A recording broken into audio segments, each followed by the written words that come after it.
Welcome to YVP Media, y'all. Today, I'm your host, Jaden, and I'm here with Camille. And today, we'll be doing a podcast interview on Travis Cox. Nice to meet you. Thank y'all for having me. So, Mr. Cox, what is it that you do?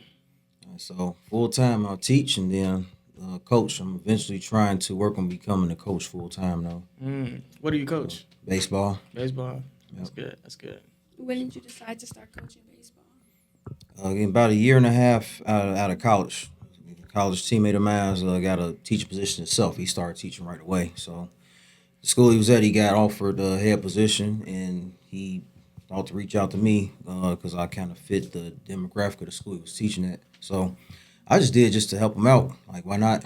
You know what I'm saying? Give it a shot, make a little extra bread at the time. So from there, I started to really like the effect or the rewarding feeling that I got from seeing kids get better, and it was off of my tutelage. So I just kind of like latched on to me from there. I kind of just fell in love with it from there. So, you just picked baseball, or did you play it growing up as a kid? I played growing up as a kid. I played basketball and baseball actually growing up. So I played basketball all the way to freshman, sophomore year of high school. Then for junior and senior year, I decided to focus on baseball. I just saw my trajectory in each sport and just, it was realistic. You know what I'm saying? Okay. And probably the best decision I probably could have made for my baseball career because once I actually focused on one sport, it just shot up. So.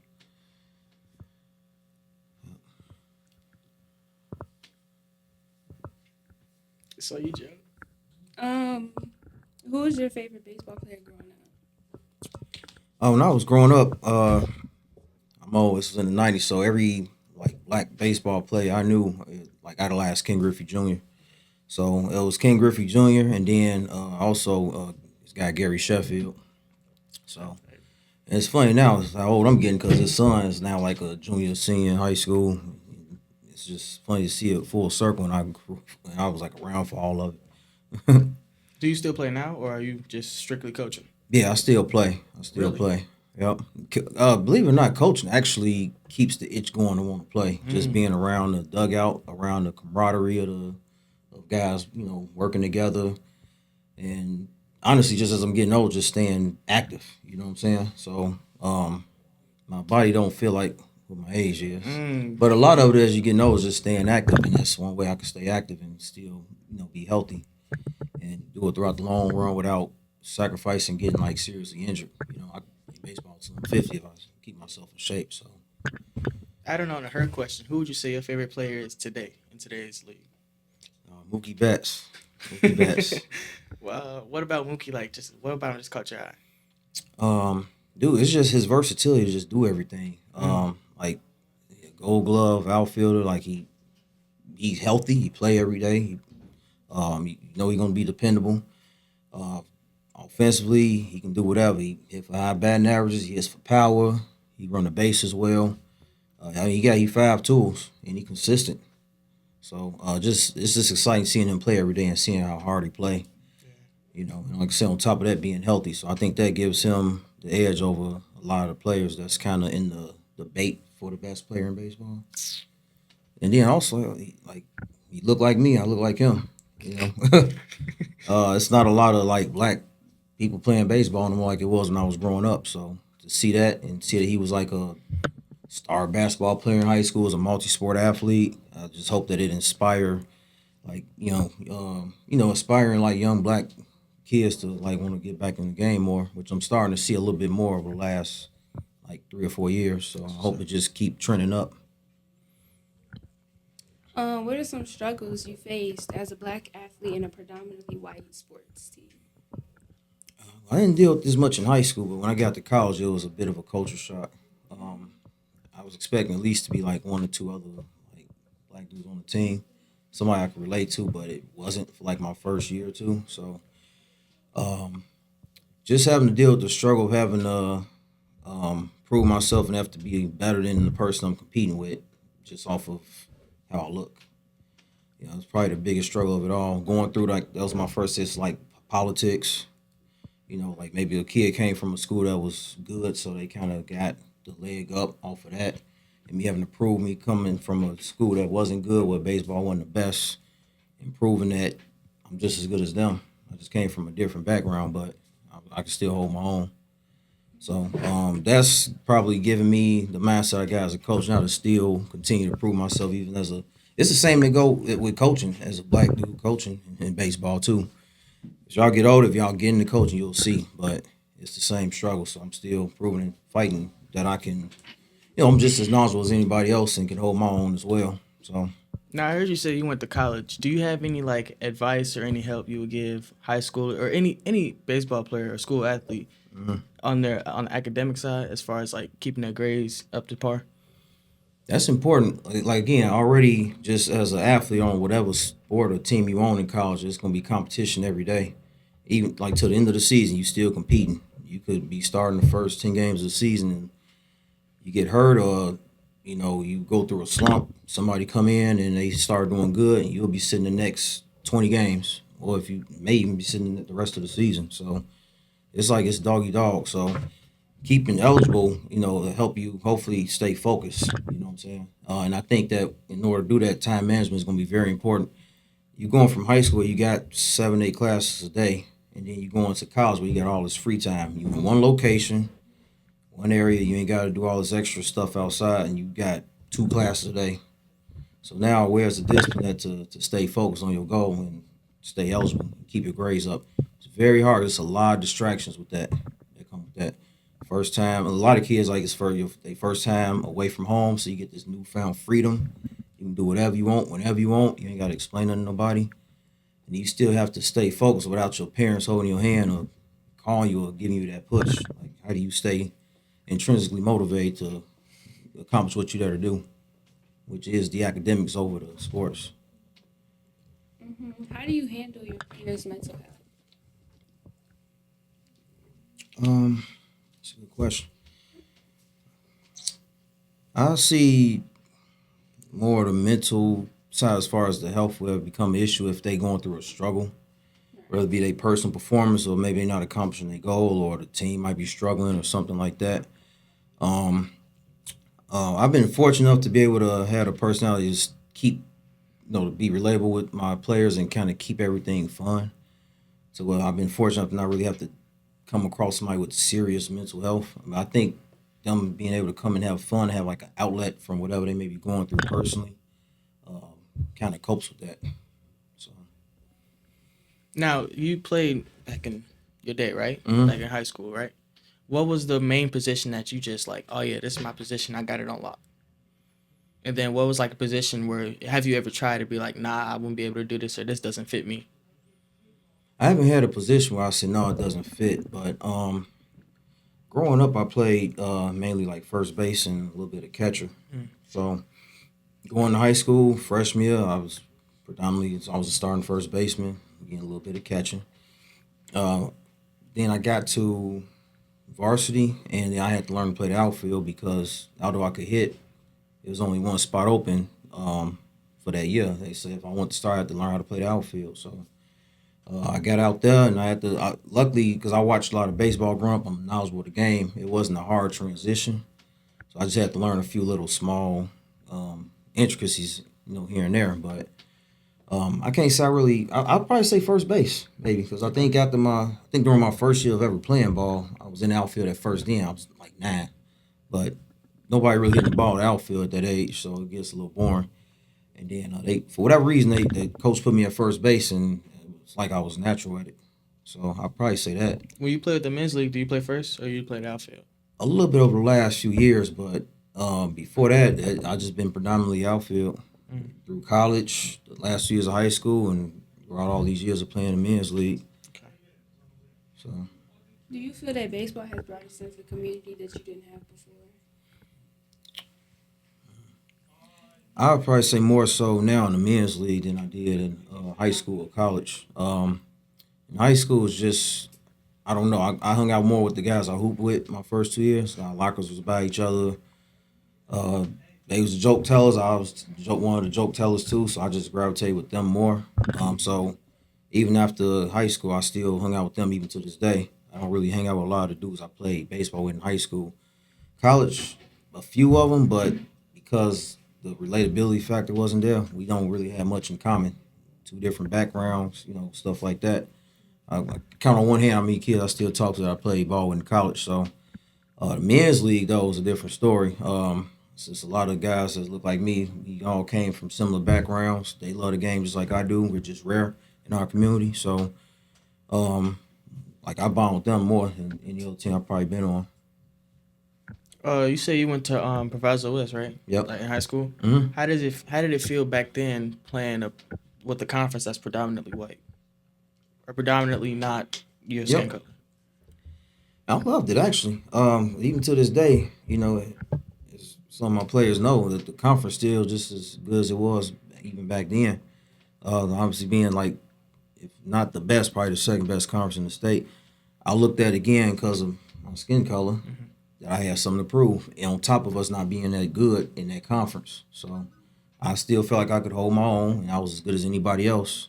So I used the competition I was playing against as motivation to prove myself. You know, the generation nowadays it's a little different. They kind of use that as an excuse to not be successful, push themselves, and I actually use it as a motivational tool. So Do you think that athletes should have more? Um,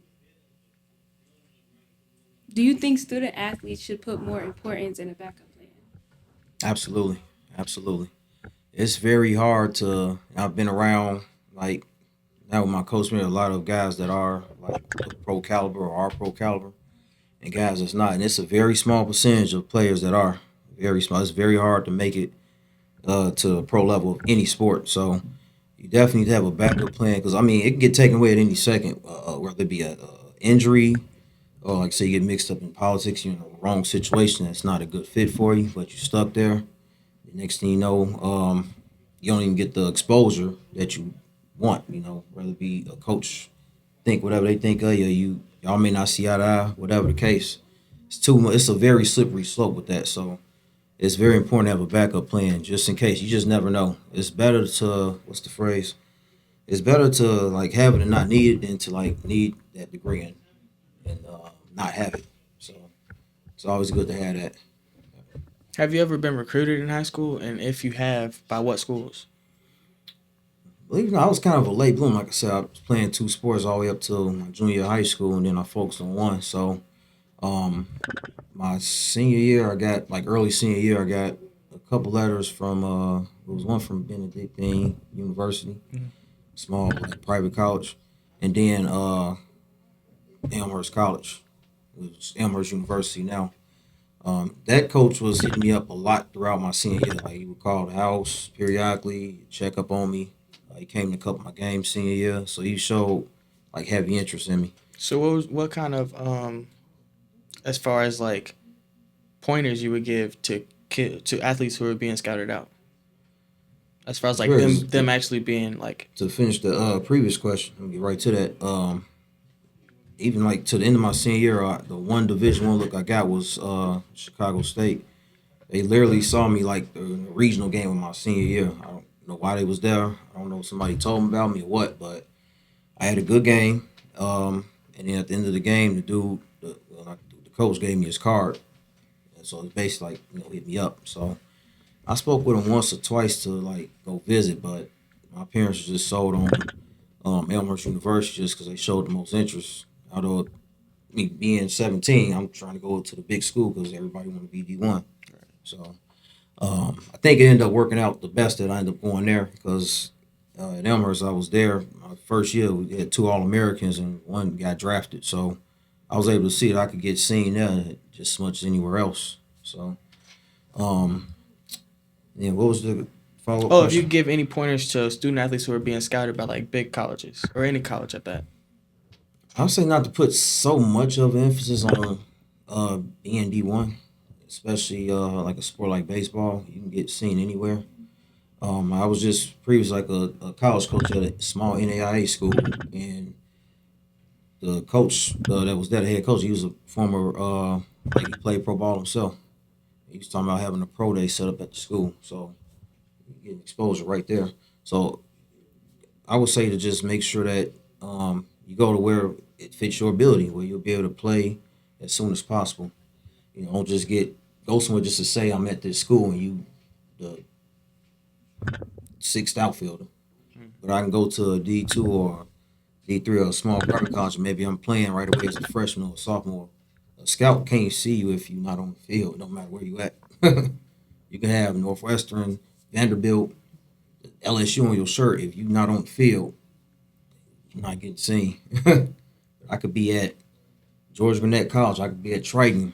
I could be at Carthage College. If I'm All-American, I'm hitting 400. They're going to probably see me over the guy that's sitting on the bench at this big D1. Yeah. So just don't put so much emphasis on like the size of the school. And honestly, from my own experiences too, I've seen that smaller colleges actually have like dish out more money than the big state schools anyway. So at the end of the day, I feel like a degree is a degree. So go to where it's affordable and where it's a fit for you, and especially if they offer the program you're looking for your career. So did you have a hard time choosing the school you wanted to go to, or did you immediately know right away? It was funny. I was told that I was going where I was going. So it's very hard when somebody say they gonna help pay for school, and they telling you where you going, and you don't want to really bite the hand that feeds you either. So fast forward to like today, what do you like? How do I say this? Like, as far as you plan, how do you balance out coaching and playing at the same time? It's just about compartmentalizing everything, just prioritizing stuff.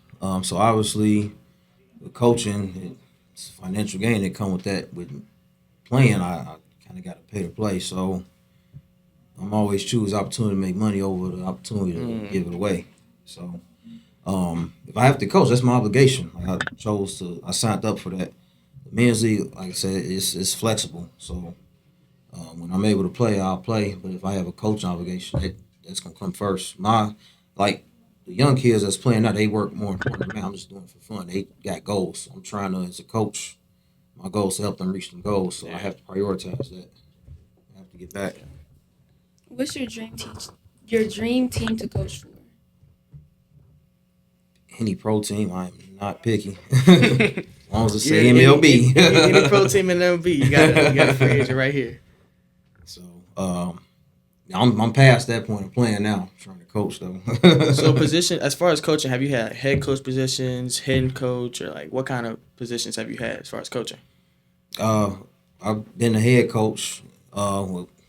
First I was an assistant coach at the school where I told you my college teammate was at. Okay. He's actually right here at Austin. He's right around the way. Oh, okay. And then I was assistant coach at my alma mater for a few years, and then I was the head coach there for 7 years, up to last year. And then this fall I took a college position as a hitting coach, so more on the assistant side of it. Mm-hmm. You kind of got to crawl before you walk.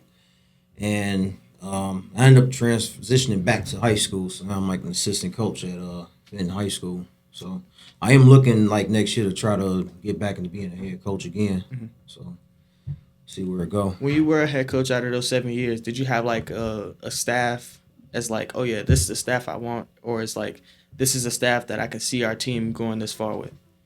Yeah, my last 2 or 3 years, I had the staff I wanted or that I felt would help me get the program in the direction that I needed to go. And I honestly felt like it was going in that direction before I left. So. What are some moments that you enjoy, like, coaching for? Moments that I enjoy. I told you earlier, like, first seeing the players get better. I feel like whatever individual goals they got, I am helping them get closer to that goal. By them obviously, getting better. But then also seeing them like have fun with each other and seeing them all get better together. And if they're not having fun, they're not going to enjoy it and get better. So, everybody seeing them being committed and enjoying what they're doing through all the peaks and the valleys, whether we winning or losing, struggling or we successful. Just seeing them having fun and growing as young men. I'll probably say that actually over everything else. I'm helping them get prepared for the real world too, whether it's continuing to play or becoming a citizen in society. I want to be able to be part of the process, helping them become productive young men in society.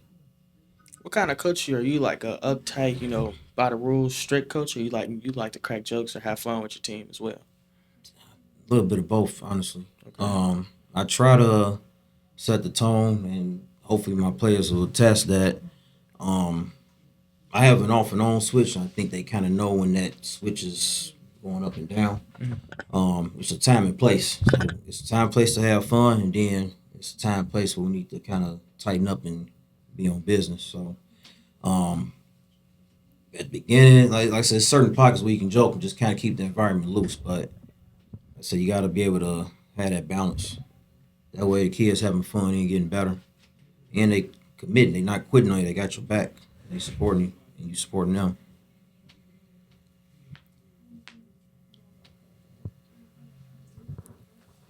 What would you say your best like you were definitely in your prime? At what age? This is playing wise or coaching wise. Playing wise. For sure in college. That's the highest level I've actually played at. So college. All right, as we're wrapping up our episode, do you have any like motivational words for the student athletes out there? I would just say the question here, make sure you have a backup plan with everything. So if you aspire to play pro in whatever sport, don't take no days off. You're either gonna get worse in all season or you're gonna get better. It's no like maintaining. It's one or the other. And like I said, if that don't work out, make sure you have that plan B so you're not stuck, in your early mid-20s doing something, no job. Value your worth. Well, guys, that wraps up our episode for today. Once again, I'm your host, Jaden. Camille. And Travis. we'll see you guys on the next episode.